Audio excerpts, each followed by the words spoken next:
అసలు సిబిఎన్ లోనే అన్నీ ఉన్నాయి. సి అంటే చీటింగ్, బి అంటే బాధుడే బాధుడు, ఎన్ అంటే నేరాలు.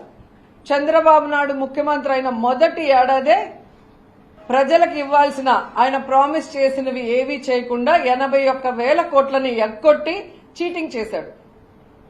ఆయన ముఖ్యమంత్రి అయిన మొదటి సంవత్సరంలోనే రిజిస్ట్రేషన్ ఛార్జీలు పెంచాడు, విద్యుత్ ఛార్జీలు పెంచాడు, పెట్రోల్ డీజిల్ ధరలు పెంచి బాధుడే బాధుడని ప్రజల్ని బాధ వదిలాడు.